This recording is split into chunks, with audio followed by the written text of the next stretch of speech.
ఆన్లైన్లో smart phone, TV, AC ఇలా ఏది కొనాలన్నా నో కాస్ట్ ఈఎంఐ అనే ఆప్షన్ కనిపిస్తుంది. ఎంత పెద్ద అమౌంట్ అయినా నెలవారీ వాయిదాల్లో వడ్డీ లేకుండా రీపే చేయడమే ఈ నో కాస్ట్ ఈఎంఐ. అయితే వీటిలో హిడెన్ ఛార్జీలు ఉంటాయి. నో కాస్ట్ ఈఎంఐ నిజంగా నో కాస్ట్ కాదంటున్నారు నిపుణులు. ఈ ఆప్షన్తో రిటైలర్లు, బ్యాంకులకే ఎక్కువ లాభం అంటున్నారు. మరి దీని వెనుక ఉన్న రహస్యం ఏంటో చూద్దాం.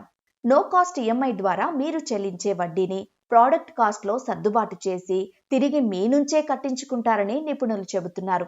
సాధారణంగా ఈఎంఐలో 2 పార్ట్లుంటాయి. అవి ప్రిన్సిపల్ అమౌంట్, వడ్డీ. నో కాస్ట్ ఈఎంఐలో ఈ ప్రిన్సిపల్ అమౌంట్ చెల్లిస్తే చాలని చెబుతారు. వడ్డీని డిస్కౌంట్గా ఇస్తామని అంటారు.